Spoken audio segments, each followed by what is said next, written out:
అధ్యాయం 49 1940-1951 మధ్యకాలం.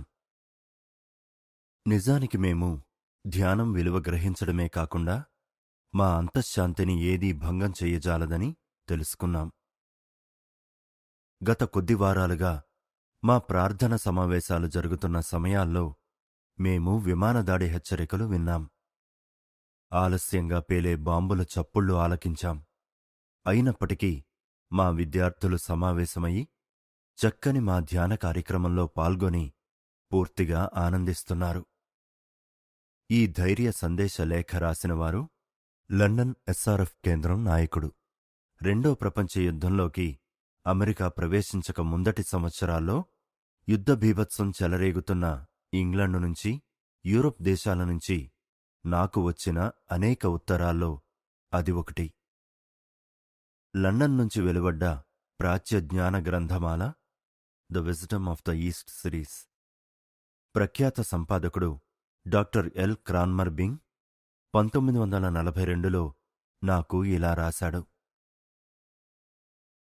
నేను ఈస్ట్ వెస్ట్ పత్రిక చదివినప్పుడు మనం పైకి రెండు భిన్న లోకాల్లా కనిపించే వాటిలో ఉంటూ ఎంత దూరస్తుల్లా గోచరిస్తూ ఉండేవాళ్లమో గ్రహించాను. అందం, క్రమం, శమం, శాంతి, లాస్ ఏంజలిస్ నుంచి హోలీ గ్రెయిల్, పవిత్ర పానపాత్ర, ఆశీస్సులతోనూ ఉపశమనంతోనూ నిండిన ఓడ ముట్టడిలో చిక్కుకున్న నగరపు రేవుకి చేరినట్టుగా నాకు సమకూరుతున్నాయి. తాటితోపు, విశాల సాగర సీమలు, పర్వత దృశ్యాలతో ఎన్సినీటస్లో ఉన్న ఆలయం, వాటినన్నిటినీ మించి ఆ ఆలయానికి సంబంధించిన ఆధ్యాత్మిక భావ సంపన్నులైన స్త్రీ పురుషుల సౌభ్రాత్రం, ఏకత్వ భావనలో లీనులై, సృజనాత్మక కృషిలో నిమగ్నులై, దైవచింతనలో పరిపూర్ణులైన జనాన్ని నేను ఒక కలలో మాదిరిగా చూస్తున్నాను. వేకువ కోసం వాచ్ టవర్ మీద కాసుకుని ఉండి ఈ ఉత్తరం రాస్తున్న ఒక సామాన్య సైనికుడు సత్సంగ సభ్యులందరికీ శుభాకాంక్షలు పంపుతున్నాడు. సెల్ఫ్ రియలైజేషన్ ఫెలోషిప్ కార్యకర్తలు కాలిఫోర్నియా హాలీవుడ్లో చర్చ్ ఆఫ్ ఆల్ రిలిజియన్స్ సర్వధర్మ సమన్వయ ఆరాధన మందిరం ఒకటి నిర్మించి 1942లో ప్రారంభోత్సవం జరిపారు. తర్వాత మరో ఏడాదికి కాలిఫోర్నియాలోని శాన్ డియాగోలో ఒకటి, 1947లో లాంగ్ బీచ్లో ఒకటి ఎస్ఆర్ఎఫ్ ఆలయాలను స్థాపించడం జరిగింది. లాస్ ఏంజలిస్లోని పసిఫిక్ పాలిసేడ్స్ ప్రాంతంలో ప్రపంచం మొత్తం మీద అందమైన ఎస్టేటుల్లో ఒకటై, పుష్పాకీర్ణమై, అద్భుతమైన ప్రాంతాన్ని ఒకదాన్ని 1949లో సెల్ఫ్ రియలైజేషన్ ఫెలోషిప్కు ప్రదానం చేయడం జరిగింది. 10 ఎకరాల ఆ స్థలం పచ్చవన్నె కొండలు చుట్టి ఉన్న వర్తులాకార సహజ రంగస్థలం. కొండ కిరీటంలో నీలకాంతమణిలా మెరిసే ఒక సహజ సరోవరం వల్ల ఆ సంస్థానానికి సరోవరాలయం, లేక్ ష్రైన్ అన్న పేరు వచ్చింది. అక్కడ చిత్రమైన డచ్చి గాలిమరల ఇంట్లో ప్రశాంతమైన ఒక ప్రార్థనాలయం ఉంది. ఒక దిగుదల తోట దగ్గర పెద్ద నీటి చక్రం ఒకటి నిదానంగా తిరుగుతూ గానం చేస్తూ ఉంటుంది. చైనా నుంచి వచ్చిన 2 పాలరాతి విగ్రహాలు, ఒకటి బుద్ధుడిది, రెండవది క్వాన్యిన్ది. క్వాన్యిన్ జగన్మాతకు చైనావారు కల్పించిన మూర్తి. ఆ స్థానాన్ని అలంకరించాయి. సౌమ్యమైన ముఖమండలంతో, జీరాడుతున్న బట్టలతో ఉన్న నిలువెత్తు క్రీస్తు విగ్రహం ఒకటి ఒక జలపాతానికి పైనున్న కొండమీద ఉంటుంది. రాత్రిపూట దానికి బ్రహ్మాండంగా దీపాలంకరణ చేస్తారు. సరోవరాలయం దగ్గర గాంధీ మహాత్ముల ప్రపంచ శాంతి స్మారక చిహ్నం, మహాత్మాగాంధీ వరల్డ్ పీస్ మెమోరియల్ ఒకటి 1950లో అమెరికాలో ఎస్ఆర్ఎఫ్ 30వ వార్షికోత్సవ సందర్భంగా ఏర్పాటయింది. భారతదేశం నుంచి పంపిన గాంధీ మహాత్ముల చితాభస్మంలో కొంత భాగం 1000 ఏళ్ల నాటి ఒక రాతిపెట్టె సార్కోఫాగస్లో భద్రపరచడం జరిగింది. 1951లో హాలీవుడ్లో సెల్ఫ్ రియలైజేషన్ ఫెలోషిప్ కేంద్రం ఒకటి ఏర్పాటయింది. California lieutenant governor Shri Goodwin J Knight, consul general of India Shri M R Ahuja నాతోబాటు ప్రారంభోత్సవ ప్రార్థన సమావేశాల్లో పాల్గొన్నారు. ఈ కేంద్రం స్థానంలోనే ఇండియా హాలు ఉంది. ఇది 250 మంది కూర్చోడానికి వీలైన సమావేశ సదనం. వివిధ ఎస్ఆర్ఎఫ్ కేంద్రాలకు కొత్తగా వచ్చేవాళ్లు తరచుగా యోగ విద్య గురించి తదుపరి పరిజ్ఞానం కలిగించమని కోరుతుంటారు. ఒక్కొక్కప్పుడు నాకు ఈ ప్రశ్న వినవస్తూ ఉంటుంది. కొన్ని సంస్థలు నొక్కి వక్కాణిస్తున్నట్టుగా యోగ విద్య దగ్గరలో ఉన్న గురువు మార్గదర్శకత్వంలో సాధన చెయ్యవలసిందే తప్ప అచ్చులో వచ్చింది చదువుకొని సరిగా అధ్యయనం చేసి ఫలితాలు సాధించడానికి వీలు కాదన్నది నిజమేనా అని. అణుయుగంలో యోగ విద్యను యోగదా సత్సంగ పాఠాల మాదిరి బోధన పద్ధతిలో నేర్పవలసిందే. లేకపోతే విముక్తిదాయకమైన ఆ శాస్త్రం మళ్లీ ఎంపికైన కొద్దిమందికే పరిమితమైపోతుంది. ప్రతి విద్యార్థి దివ్య జ్ఞానంతో పరిపూర్ణతా సిద్ధి పొందిన ఒక గురువును దగ్గర పెట్టుకుని ఉంటే నిజంగా అది అమూల్యమైన వరమే. కాని ప్రపంచంలో పాపులు చాలామంది, సాధువులు కొద్దిమంది. అటువంటప్పుడు మరి నిజమైన యోగులు రాసిన బోధనలను తమ ఇళ్లలో చదువుకోకపోయినట్లయితే జనబాహుళ్యానికి యోగ విద్య ఎలా సాయపడుతుంది? దానికి ప్రత్యామ్నాయమేమిటంటే సగటు మనిషిని ఉపేక్షించి అతనికి యోగశాస్త్ర పరిజ్ఞానం కలిగించకుండా వదిలేయడం. నవశకానికి నిర్ణీతమైన దైవ ప్రణాళిక ఆ మాదిరిది కాదు. చిత్తశుద్ధిగల క్రియాయోగులందరినీ తమ లక్ష్య సాధనకు చేసే కృషిలో పరిరక్షిస్తూ మార్గదర్శకత్వం వహిస్తూ ఉంటానని బాబాజీ మాట ఇచ్చారు. మానవులు పరమేశ్వరుని సంతానంగా తమ హోదాను పునఃస్థాపన చేసుకోడానికి సరైన కృషి చేసినప్పుడు వాళ్లకోసం శాంతి సౌభాగ్యాల లోకం కాసుకుని ఉంటుంది. ఆ లోకాన్ని అవతరింపజేయడానికి అవసరమైన క్రియాయోగులు పదుల్లో కాదు, లక్షల్లో ఉండాలి. పాశ్చాత్య ప్రపంచంలో సెల్ఫ్ రియలైజేషన్ సంస్థ ఒకటి, ఆధ్యాత్మిక మధు కోసం స్థాపించే కర్తవ్యం నాకు విధించినవారు శ్రీ యుక్తేశ్వర్ గారు, మహావతార్ బాబాజీగారు. ఈ పవిత్ర ధర్మాన్ని సఫలం కావించడంలో కష్టాలు ఎదురుకాకపోలేదు. నిజం చెప్పండి పరమహంసగారు, కృషి ఫలించిందంటారా అంటూ ఒకనాడు సాయంత్రం శాన్ డియాగో ఆలయం నాయకుడైన డాక్టర్ లాయిడ్ కెనెల్ నన్ను టూకీగా ఇలా ప్రశ్నించాడు. ఆయన అడగదలిచింది ఏమిటో నేను అర్థం చేసుకున్నాను. మీరు అమెరికాలో హాయిగా ఉన్నారా? యోగ విద్యా వ్యాప్తిని అరికట్టాలని చూసే అప్రాజ్ఞులు ప్రచారం చేసే అబద్ధాల మాటేమిటి? దిగ్భ్రమలు, హృదయ వేదనలు, నడిపించలేని ధ్యానకేంద్ర నాయకులు, బోధనకు అలవికాని విద్యార్థులు మాట ఏమిటి అని అడుగుతున్నాడన్నమాట. దేవుడి పరీక్షకు గురి అయ్యేవాడు ధన్యుడు అని జవాబిచ్చాను. నామీద బరువు మోపాలని అప్పుడప్పుడు గుర్తు చేసుకుంటూ వచ్చాడాయన. అప్పుడు నేను విశ్వాసపాత్రులందరినీ అమెరికా హృదయాన్ని దీపింపజేసే ప్రేమను, భక్తిని, అవగాహనను తలుచుకున్నాను.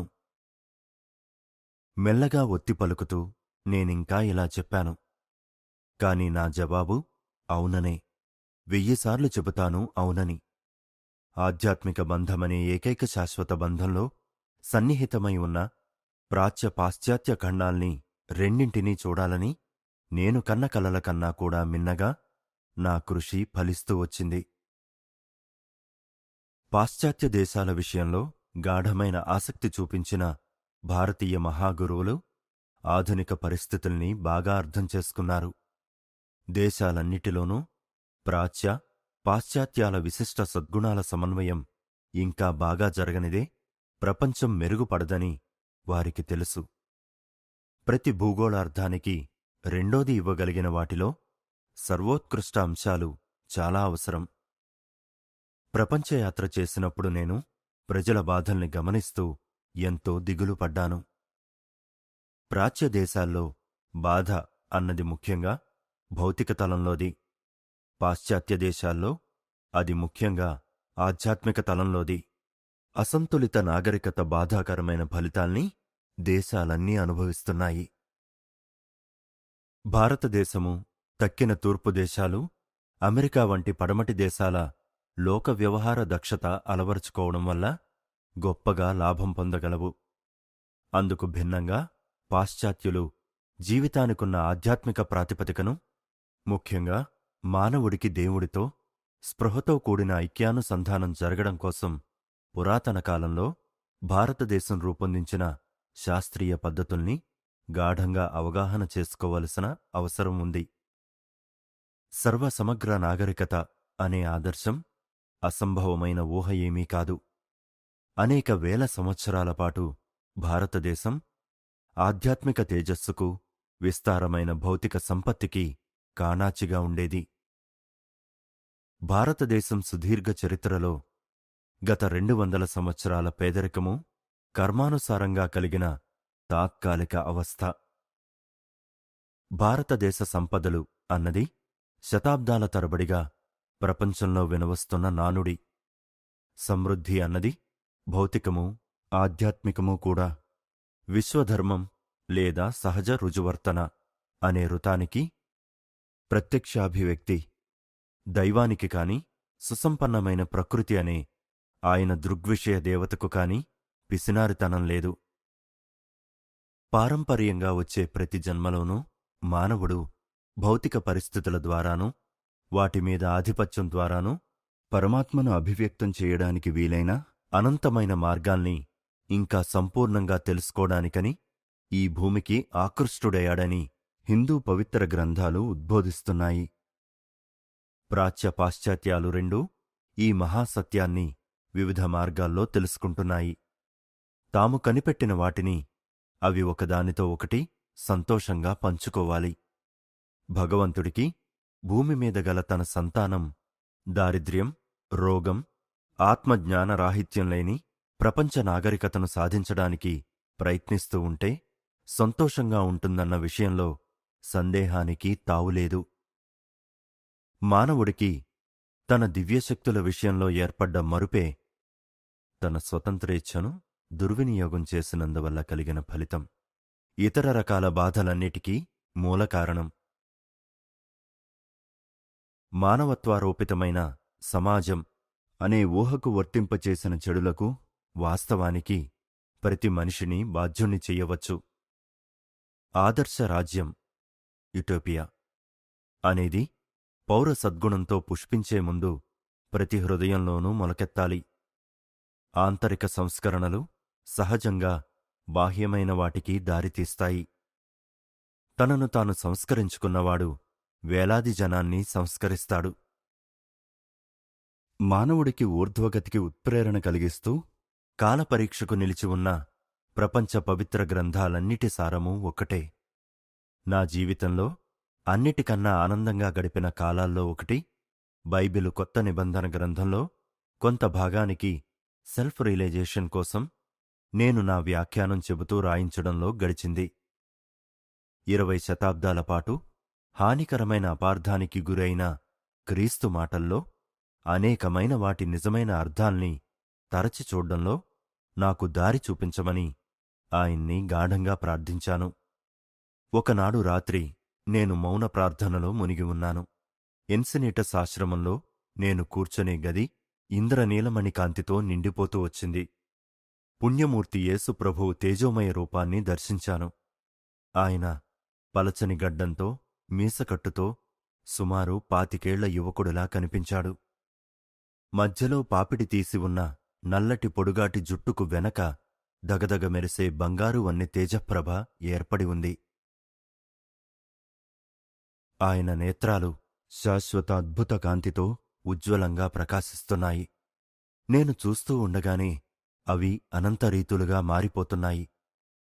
ఆయన అభివ్యక్తిలో ప్రతి ఒక్క దివ్య పరిణామంతో ఆయన అందించిన జ్ఞానాన్ని నేను సహజావబోధం ద్వారా అవగాహన చేసుకున్నాను. ఆయన భవ్యదృష్టిలో అనేక కోట్ల లోకాల్ని భరించే శక్తి నాకు అనుభూతమైంది. ఆయన నోటి దగ్గర ఒక పవిత్ర పానపాత్ర, హోలీగ్రెయిల్, ప్రత్యక్షమైంది. అది కిందికి దిగుతూ నా పెదవుల దగ్గరికి వచ్చి మళ్లీ తిరిగి యేసుక్రీస్తు దగ్గరికి వెళ్ళిపోయింది. కొన్ని క్షణాల తర్వాత ఆయన మధురమైన వాక్కులు పలికారు. అవి నా గుండెలోనే పదిలపరుచుకోవలసినంత వ్యక్తిగతమైనవి. 1950లోనూ 1951లోనూ నేను కాలిఫోర్నియాలో మొజావే ఎడారి దగ్గర ఉన్న ఒక ప్రశాంతమైన ఆశ్రమంలో చాలా కాలం గడిపాను. అక్కడే నేను భగవద్గీత అనువాదం చేసి యోగంలో వివిధ మార్గాల్ని చూపించే వివరమైన వ్యాఖ్యానం ఒకటి రాశాను. భారతదేశపు పవిత్ర గ్రంథాల్లో కల్లా సర్వోత్కృష్టమైన ఈ మహాగ్రంథం ఒక యోగ ప్రక్రియను భగవద్గీతలో చెప్పిన ఒకే ఒకటి. దాన్నే బాబాజీ సులువుగా క్రియాయోగం అన్నారు. కంఠోక్తిగా రెండుసార్లు ప్రస్తావిస్తూ ఆచరణ సాధ్యమూ నీతిపరమూ అయిన ఉద్బోధను ప్రసాదించింది. మన స్వప్నలోక మహాసాగరంలో ఊపిరి అనేది మానవ రూపాలు, తదితర భౌతిక వస్తురూపాలు అనే వైయక్తిక తరంగాల చైతన్యాన్ని ఉత్పాదించే ఒక విశిష్ట మాయామేయ ఝంఝ. మానవుణ్ణి తన ప్రత్యేక అస్తిత్వమనే బాధాకరమైన స్వప్నంలోంచి మేల్కొలపాలంటే కేవలం తాత్విక, నైతిక జ్ఞానం ఒక్కటి చాలదని తెలుసుకొని కృష్ణ భగవానుడు యోగి తన శరీరాన్ని స్వాధీనం చేసుకొని ఇచ్ఛానుసారంగా శుద్ధశక్తిగా మార్చడానికి వీలైన పవిత్ర శాస్త్రాన్ని ఉపదేశించాడు. ఈ అద్భుత యోగశక్తి సామర్థ్య నిరూపణ అవకాశం అణుయుగానికి మార్గదర్శులైన ఆధునిక శాస్త్రవేత్తల సైద్ధాంతిక అవగాహనకు అతీతమైనదేమీ కాదు. అన్ని రకాల పదార్థము శక్తిగా మార్చడానికి వీలైనదని రుజువైంది. అందరు మానవులు యోగశాస్త్రాన్ని ఉపయోగించుకోవచ్చు కాబట్టి హిందూ పవిత్ర గ్రంథాలు యోగశాస్త్రాన్ని కీర్తించాయి. ఔపచారిక ఫార్మల్ యోగ పద్ధతులు ఉపయోగించకపోయినప్పటికీ శ్వాసరహస్యం మహాభక్తులైన కొందరు హైందవేతర మార్మికుల విషయంలో జరిగినట్టు అప్పుడప్పుడు వెల్లడి అయిన మాట వాస్తవమే. క్రైస్తవ, ముస్లిం మతాల వంటి ఇతర మతాల అనుయాయులైన సాధువులు కొందరు ఊపిరి లేకుండా, కదలిక లేకుండా సమాధి, సవికల్ప సమాధి స్థితిలో ఉండగా నిజంగా గమనించడం జరిగింది. ఆ స్థితి రానిదే ఏ ఒక్కడూ దైవసాక్షాత్కార సాధనలో ప్రథమ దశలలోకి ప్రవేశించలేడు.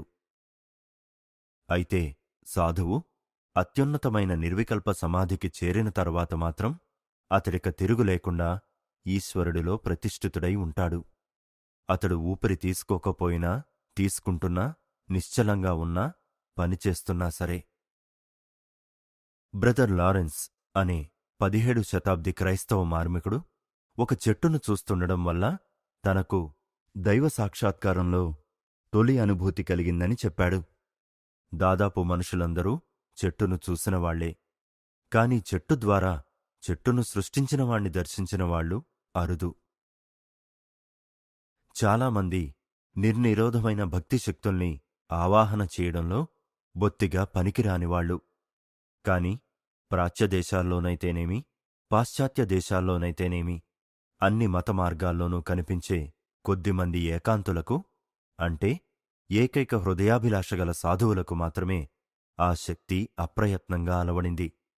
అయినప్పటికీ ఆ కారణంగా సామాన్య మానవుడికి దైవానుసంధానావకాశం లేకుండా పోలేదు. ఆత్మస్మరణకు అతనికి కావలసిన వల్ల క్రియాయోగ ప్రక్రియ, నిత్యజీవితంలో నైతిక నియమపాలన, ఈశ్వరా నిన్ను తెలుసుకోవడానికి తప్పించిపోతున్నాను అంటూ చిత్తశుద్ధితో మొరపెట్టుకోగల సామర్థ్యము.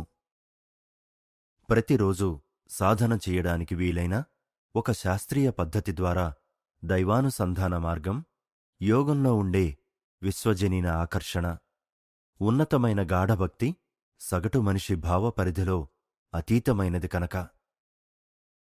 భారతదేశంలో గొప్ప జైన గురువుల్ని తీర్థంకరులు, మార్గదర్శులు అంటారు.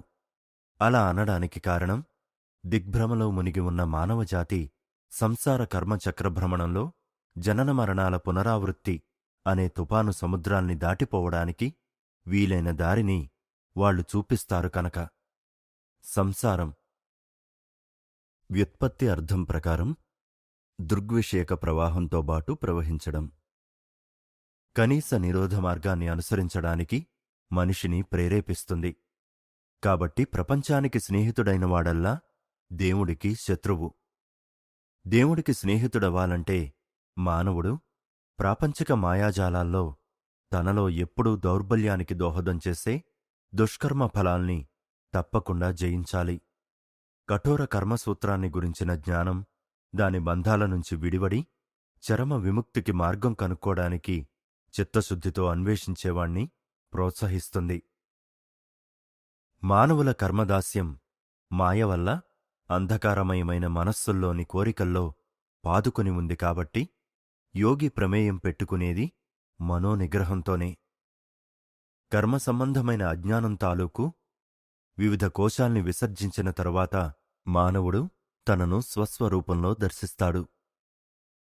భూమిమీద మానవుడి మజిలీకి ఒకే ఒక ప్రయోజనం జీవన్మరణాల నిగూఢ రహస్యాన్ని ఛేదించడమే. ఈ నిగూఢ రహస్యం శ్వాసతో గట్టిగా ముడిపడి ఉంది. ఊపిరి లేకపోవడమంటే చావు లేకపోవడం.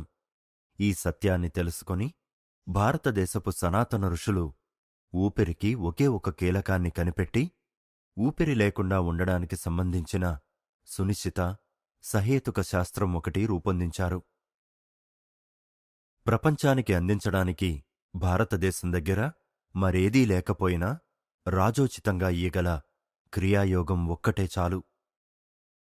శరీరానికి ఆత్మకు మధ్య సూక్ష్మమైన లంకెగా పనిచేయడానికి దేవుడు ఊపిరిని కల్పించాడన్న సంగతి హిబ్రూ ప్రవక్తలకు బాగా తెలుసన్న విషయాన్ని వెల్లడించే ఘట్టాలు కొన్ని బైబిలులో ఉన్నాయి.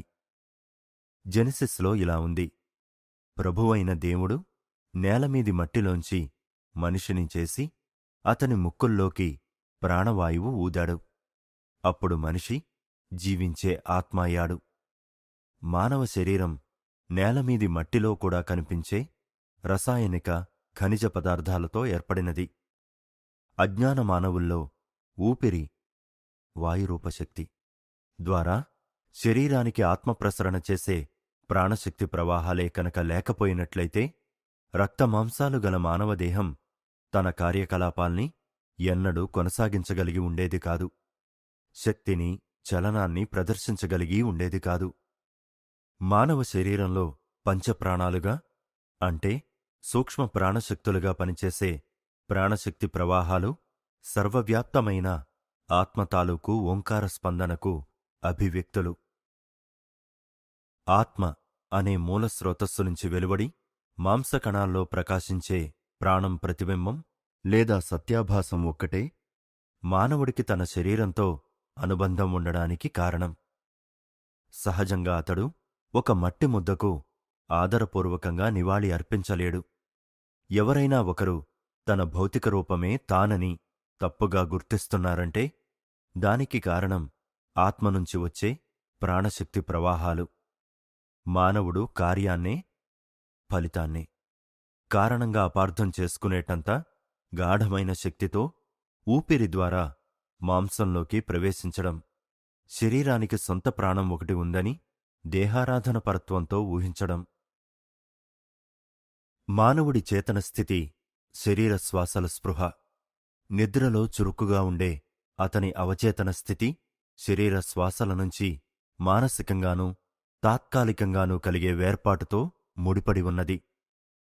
మనుగడ అనేది శరీరం మీద, శ్వాస మీద ఆధారపడి ఉందన్న భ్రాంతి నుంచి విముక్తి పొందినది అతని అధిచేతన స్థితి. దేవుడు ఊపిరి లేకుండానే జీవిస్తాడు. అతని రూపంలోనే తయారైన ఆత్మ ఊపిరిలేని స్థితిలోనే మొట్టమొదటిసారిగా తన ఉనికిని తాను తెలుసుకుంటుంది. పరిణామాత్మక కర్మ వల్ల ఆత్మకు, శరీరానికి ఉన్న ఊపిరి లంకెను తెంపినప్పుడు చావు అనే హఠాత్ పరిణామం సంభవిస్తుంది. భౌతిక కణాలు వాటికి సహజమైన శక్తిహీనతను తిరిగి పొందుతాయి. అయితే క్రియాయోగికి ఈ ఊపిరి లంకె కర్మఫలావశ్యకమైన కఠోర ప్రమేయం వల్ల కాకుండా శాస్త్రీయ విజ్ఞానం వల్ల ఇచ్ఛానుసారంగా విడివడుతుంది. యథార్థ అనుభవం ద్వారా యోగి వస్తుతః తాను శరీరం కాదన్న విషయం ముందే ఎరిగి ఉంటాడు. భౌతిక దేహం మీద భరోసా ఉంచడంలో మనిషి పొరపడుతున్నాడన్న సంగతి మృత్యుదేవత ప్రత్యేకించి అతనికి వేలెత్తి చూపనక్కరలేదు. జన్మ తర్వాత జన్మ చొప్పున ప్రతి మనిషి తన దైవత్వ లక్ష్యం వైపు సాగుతూనే ఉంటాడు. అతని నడక ఎంత అడ్డాదిడ్డిగా ఉన్నా అతని పద్ధతిలో అతను నడుస్తాడు. మానవుడి పురోగతిలో ఆటంకం కానటువంటి మృత్యువు అతడు తన మాలిన్యాన్ని క్షాళనం చేసుకోడానికి వీలైన సూక్ష్మలోకపు అనుకూలతరమైన పరిసరాన్ని అతనికి సమకూరుస్తుంది. మీ గుండెలో గాభరా కలగనివ్వకండి. నా తండ్రి ఇంట్లో చాలా భవనాలున్నాయి. ఈ లోకాన్ని వ్యవస్థీకరించడంలో భగవంతుడు తన ప్రతిభను వ్యయం చేసేసుకున్నాడనడానికి కాని, పరలోకంలో వీణలు మీటే పని తప్ప మన సత్తా పరీక్షించేలా మనకి ఆసక్తికరమైన విషయాలు ప్రస్తావించడని కాని అనుకోడానికి ఏమాత్రం అవకాశం లేదు. మరణం అనేది మనుగడను మట్టుపెట్టేది, జీవితం నుంచి చర్మ పలాయనమూ కాదు, అమరత్వానికి ద్వారమూ కాదు. ప్రాపంచిక సుఖాల్లో మునిగి తన ఆత్మనుంచి పలాయనమైనవాడు సూక్ష్మలోకపు సూక్ష్మాకర్షణల మధ్య దాన్ని తిరిగి వశం చేసుకోలేడు. అక్కడతడు కేవలం సూక్ష్మతర అనుభూతులను, మౌలికంగా ఒకటే అయిన సుందరమైన, మంచివైన, ఇతోధిక సంవేదనశీలమైన అనుభవాల్ని కూడబెట్టుకుంటాడు. సంఘర్షించే ఆ మానవుడు ఈ స్థూల ప్రపంచమనే దాగరమేదే ఆధ్యాత్మిక అభిన్నత అనే అక్షయ సువర్ణాన్ని సుత్తితో సాగగొట్టాలి. దురాశాపూరితమైన మృత్యువుకు స్వీకారయోగ్యము, ఏకైక బహూకృతి అయిన కష్టపడి సంపాదించిన బంగారు నిధిని చేతబెట్టుకొని మానవుడు భౌతిక పునర్జన్మల ఆవృత్తుల నుంచి చరమ విముక్తి సాధిస్తాడు. చాలా కాలంపాటు నేను పతంజలి యోగ సూత్రాలను, హిందూ దర్శన శాస్త్రానికి సంబంధించిన గూఢార్థమయమైన ఇతర గ్రంథాలను బోధించడానికి ఎన్సినీటస్లోనూ, లాస్ ఏంజలస్లోనూ తరగతులు నిర్వహించాను. దేవుడసలు ఆత్మను శరీరాన్ని ఎందుకు కలపాలి అంటూ ఒకనాడు సాయంత్రం తరగతిలో ఒక విద్యార్థి అడిగాడు. సృష్టి అనే పరిణామశీలకమైన నాటకానికి నాంది పలకడంలో ఆయన ఉద్దేశించిన ప్రయోజనం ఏమిటి? అనేకమంది ఇతరులు కూడా అలాంటి ప్రశ్నలు వేశారు. వాటికి పూర్తిగా సమాధానాలు చెప్పడానికి తత్వవేత్తలు ప్రయత్నించి విఫలులయ్యారు. కొన్ని రహస్యాల్ని అనంతకాలంలో ఛేదించడానికి వదిలిపెట్టు అంటూండేవారు శ్రీ యుక్తేశ్వర్ చిరునవ్వు నవ్వుతూ. మానవుడి పరిమిత తార్కిక శక్తులు ఎవరివల్లా సృష్టికాని స్వయంభూ కేవల పరబ్రహ్మకు గల అనూహ్యమైన ఉద్దేశాల్ని ఎలా అవగాహన చేసుకోగలుగుతాయి? దృశ్య జగత్తులో కార్యకారణ నియమంచేత బద్ధుడైన మానవుడిలో ఉన్న వివేకశక్తి ఆద్యంతరహితుడు, కారణరహితుడు అయిన దేవుడి చిక్కుముడిని చూసి గాభరాపడుతుంది.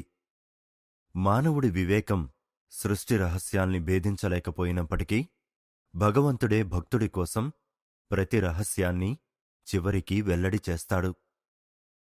జ్ఞానం కోసం చిత్తశుద్ధితో తపన చెందేవాడు దైవ పథకంలోని ఓనమాలు కొన్ని సవినయంగా సాధన చేస్తూ అన్వేషణ ప్రారంభిస్తాడు. అంతేకాని జీవితపు ఐన్స్టైన్ సిద్ధాంతం తాలూకు సునిశ్చిత గణిత రేఖాచిత్రం తనకు ముందే కావాలని కోరడు.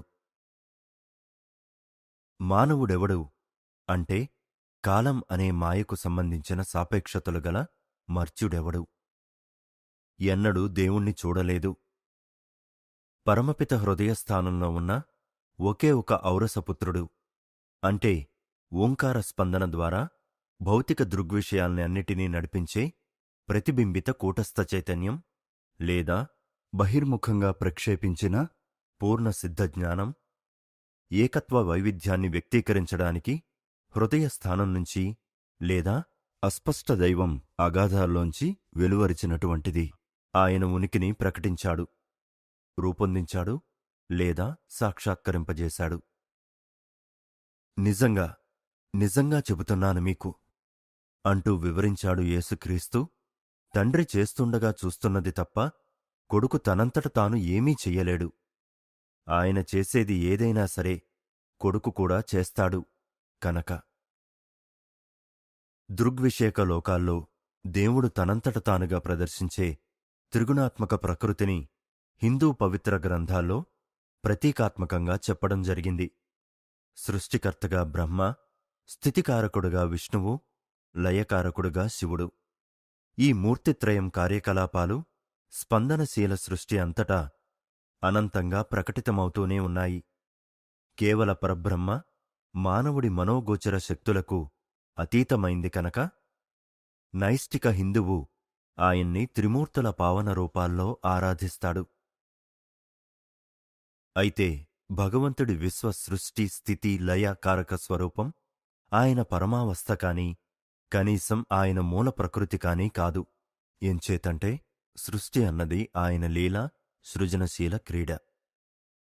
నియమబద్ధమైన అణుప్రవాహంలో వ్యక్తమైన ఆయన బాహ్య ప్రకృతి ఆయన్ని బయల్పరచకుండా కేవలం వ్యక్తీకరించడం మట్టుకే చేస్తుంది కనుక త్రిమూర్తుల రహస్యాలనన్నిటినీ గ్రహించినప్పటికీ కూడా ఆయన అంతర్నిగూఢ మూలస్వరూపాన్ని అవగాహన చేసుకోవడం సాధ్యం కాదు. కొడుకు తండ్రి దగ్గరికి చేరినప్పుడే ఈశ్వరుడి చరమ ప్రకృతి తెలుస్తుంది. విముక్త మానవుడు స్పందనశీల లోకాల్ని అధిగమించి స్పందరహిత మూలతత్వంలోకి ప్రవేశిస్తాడు. పరమరహస్యాల్ని వెల్లడి చెయ్యమని కోరినప్పుడు గొప్ప ప్రవక్తలందరూ మౌనం వహించారు. సత్యమంటే ఏమిటి అని పిలేట్ అడిగినప్పుడు క్రీస్తు జవాబు చెప్పలేదు. పిలేట్లాంటి బుద్ధివాదులు ఆడంబరంగా వేసే పెద్ద పెద్ద ప్రశ్నలు తీవ్రమైన జిజ్ఞాసతో వేసినవి కావడం అరుదు. అలాంటి వ్యక్తులు సాధారణంగా ఆధ్యాత్మికమైన విలువల గురించి దృఢ విశ్వాసం లేకపోవడమన్నది నిష్కపట మనస్తత్వానికి గుర్తుగా పనికిమాలిన పొగరుబోతుతనంతో మాట్లాడుతూ ఉంటారు. సత్యానికి సాక్షిని కావాలన్న ధ్యేయంతోనే నేను పుట్టాను. ఈ కారణం వల్లే నేనీ లోకంలోకి వచ్చాను. సత్యానికి కట్టుబడ్డ ప్రతివాడు నా స్వరం వింటాడు. ఈ మాటల్లో క్రీస్తు ఎంతెంతో ఇమిడ్చి చెప్పాడు. దేవుడి పుత్రుడు కేవలం తన జీవితం వల్ల సాక్షిగా నిలుస్తాడు. అతడు సత్యరూపుడవుతాడు. అతడు దాన్ని వివరించడానికి కూడా పూనుకుంటే అది ఉదారంగా చేసిన అత్యుక్తి అవుతుంది. సత్యమన్నది ఒక సిద్ధాంతం కాదు, తత్వశాస్త్రంలో ఉన్న చింతనా విధానం కాదు, బుద్ధిపరమైన అంతర్జ్ఞానమూ కాదు. సత్యమనేది వాస్తవానికి ఖచ్చితమైన అనురూపం. మానవుడి దృష్టిలో సత్యం ఆత్మరూపమైన తన వాస్తవ ప్రకృతిని గురించిన అచంచల జ్ఞానం. యేసుక్రీస్తు తన జీవితంలో ప్రతి చర్య ద్వారా, ప్రతి మాట ద్వారా తన అస్తిత్వ సత్యం ఈశ్వరుడే తనకు మూలమన్న సంగతి తనకు తెలుసునని నిరూపించాడు. తనను సర్వవ్యాప్తమైన కూటస్థ చైతన్యంగా పూర్తిగా గుర్తుంచుకొన్న అతడు సులువుగా తుదిపలుకుగా ఇలా చెప్పాడు: సత్యానికి కట్టుబడ్డ ప్రతివాడు నా స్వరం వింటాడు అని. బుద్ధుడు కూడా అధిభౌతిక పరమతత్వాన్ని వివరించడానికి నిరాకరించాడు. భూమిమీద మానవుడికున్న కొద్ది క్షణాలను నైతిక ప్రకృతిలో పరిపూర్ణత సాధించడానికి వినియోగించడం మంచిదని పొడిమాటల్లో చెప్పాడు. చైనా దేశపు మార్మికుడు లావోట్జు సరిగా చెప్పాడు: తెలిసినవాడు దాన్ని చెప్పడు, చెప్పినవాడికి అది తెలిసి ఉండదు. భగవంతుడి చర్మరహస్యాలు చర్చకు పెట్టడానికి వీలైన విషయాలు కావు. ఆయన గూఢ సంకేతలిపిని అర్థం చేసుకోవడమన్నది మనిషి మరో మనిషికి నేర్పలేని కళ. ఇక్కడ దేవుడొక్కడే గురువు. నిశ్చలంగా ఉండి నేను దేవుణ్ణని తెలుసుకో. తన సర్వవ్యాపిత్వాన్ని ఈశ్వరుడు ఎప్పుడూ డాంబిక ప్రదర్శనకు పెట్టడు. స్వచ్ఛమైన నిశ్శబ్దంలోనే, మౌనస్థితుల్లోనే ఆయన వినిపిస్తాడు. సృజనాత్మక ఓంకార స్పందన విశ్వమంతటా ప్రతిధ్వనించే ఆది నాదబ్రహ్మం తనతో అనుసంధానం పొంది ఉన్న భక్తుడి కోసం గ్రహణానుకూలమైన పదాలుగా అప్పటికప్పుడు మార్పు చెందుతుంది. మానవ హేతుబుద్ధి గ్రహించుకోగలిగినంతవరకు సృష్టికి గల దివ్య ప్రయోజనాన్ని వేదాల్లో వివరించడం జరిగింది. ప్రతి మనిషి ఆత్మగా భగవంతుడు సృష్టించినవాడేనని, ఆ ఆత్మ తన కేవల వ్యక్తిత్వాన్ని తిరిగి పొందే ముందు అనంతత్వానికున్న ఒకానొక ప్రత్యేక లక్షణాన్ని విశిష్టంగా అభివ్యక్తం చేస్తుందని ఋషులు చెప్పారు. ఆ విధంగా దేవుని వ్యక్తిత్వంలో ఒక అంశాన్ని పొందిన మానవులందరూ దేవుడికి సమానంగా ప్రీతిపాత్రులు. ప్రపంచ దేశాలకు పెద్దన్న అయిన భారతదేశం ప్రోది చేసుకున్న జ్ఞానం సర్వమానవాళికీ చెందే వారసత్వం. యావత్ సత్యంలాగే వైదిక సత్యం భగవంతుడిదే కాని భారతదేశానిది కాదు. వేదాల దివ్య గంభీర సత్యాల్ని గ్రహించుకోగల పరిశుద్ధ పాత్రల వంటి మనస్సులు గల మహారుషులు సర్వమానవాళికి సేవ చేయడానికి ఈ భూమిమీద పుట్టిన మానవజాతి సభ్యులే కాని ఎక్కడో మరో లోకంలో పుట్టినవారు కారు. సత్యనిష్టమైన లోకంలో జాతిని బట్టి కాని దేశాన్ని బట్టి కాని చూపించే భేదభావాలు అర్థంలేనివి. అక్కడ కావలసిన ఒకే ఒక యోగ్యత, దాన్ని అందుకోడానికి ఆధ్యాత్మిక అర్హత మాత్రమే. దేవుడంటే ప్రేమ. సృష్టికి ఆయన నిర్ణయించిన ప్రణాళిక ప్రేమలోనే పాదుకోగలదు. ఆ చిన్న ఆలోచన పాండిత్యమండితమైన తర్క వితర్కాల కన్నా ఎక్కువగా మానవ హృదయానికి ఊరట కలిగించడం లేదు. సత్యగర్భంలోకి చొచ్చుకుపోయిన ప్రతి సాధువు దివ్యమైన విశ్వ ప్రణాళిక ఒకటి ఉంటుందని, అది సుందరమైనదని, ఆనందమయమైనదని ధ్రువపరుస్తాడు. దేవుడు తన ఉద్దేశాల్ని యెషయా ప్రవక్తకు ఈ మాటల్లో చెప్పాడు. నా నోటినుంచి వెలువడ్డ మాట సృజనాత్మకమైన ఓంకారనాదం. నా దగ్గరికి వృధాగా తిరిగిరాదు. నేను ఆశించినది చేస్తుందది. నేను దాన్ని దేంట్లోకి పంపితే అది వర్ధిల్లుతుంది. అతడు ఆనందంగా బయటికి వెళ్తాడు. అతన్ని శాంతితో ముందుకు నడిపించడం జరుగుతుంది. కొండలు గుట్టలు నీ ముందు విరిగిపడుతూ గానం చేస్తాయి. భూమిమీది చెట్లన్నీ చప్పట్లు కొడతాయి. నువ్వు ఆనందంగా బయటికి వెళ్ళాలి. నిన్ను శాంతితో ముందుకు నడిపించడం జరుగుతుంది. కష్టజీవులైన 20వ శతాబ్ది మనుషులు ఆ అద్భుత వాగ్దానాన్ని ప్రగాఢమైన ఆకాంక్షతో వింటారు. దాంట్లో ఉన్న సంపూర్ణ సత్యం దివ్య ఔరసత్వాన్ని తిరిగి స్వాధీనంలోకి తెచ్చుకోడానికి దృఢ సంకల్పంతో శ్రమించే ప్రతి దైవభక్తుడు సాక్షాత్కరింపజేసుకోగలిగింది. ప్రాచ్య పాశ్చాత్య దేశాల్లో క్రియాయోగం నిర్వహించే పాత్ర ఇప్పుడిప్పుడే మొదలయింది. మానవ దైన్యాన్ని అంతనూ జయించడానికి నిర్దిష్టమైన శాస్త్రీయమైన ఆత్మసాక్షాత్కార సాధన ప్రక్రియ ఒకటి ఉందని మానవులందరూ తెలుసుకోవాలి. దగదగ మెరిసే రత్నాల మాదిరిగా భూమి అంతటా వ్యాపించి ఉన్న వేలాది మంది క్రియాయోగులకు ప్రేమపూర్వకమైన భావతరంగాల్ని ప్రసారం చేస్తూ కృతజ్ఞతతో నేను తరచూ అనుకుంటూ ఉంటాను. ఈశ్వరా, ఈ సన్యాసికి పెద్ద సంసారమిచ్చావు కదయ్యా. ముగింపు. జీవితంలోనూ మరణంలోనూ కూడా యోగి. పరమహంస యోగానందగారు అమెరికా సంయుక్త రాష్ట్రాల్లోని కాలిఫోర్నియా రాష్ట్రంలో లాస్ ఏంజెలిస్ నగరంలో 1952 మార్చి 7 తేదీన భారత రాయబారి మాన్యశ్రీ వినయ్ రంజన్ సేన్ గారి గౌరవార్థం జరిగిన విందులో ముగింపు ప్రసంగం చేసిన తర్వాత మహాసమాధి. యోగి చివరిసారిగా సచేతనంగా శరీరాన్ని విడిచిపోవడం చెందారు. ఈ జగద్గురువులు యోగ విద్య విలువను జీవితంలోనే కాకుండా మరణంలో కూడా ప్రదర్శించారు. ఆయన చనిపోయిన కొన్ని వారాల తరువాత కూడా ఆయన ముఖం అమరత్వమనే దివ్య తేజస్సుతో ప్రకాశించింది. లాస్ ఏంజెలిస్లోని forest lawn memorial park mortuary శవాల్ని భద్రపరిచే చోటు. ఇక్కడ మహాగురువుల భౌతిక కాయాన్ని తాత్కాలికంగా ఉంచడం జరిగింది.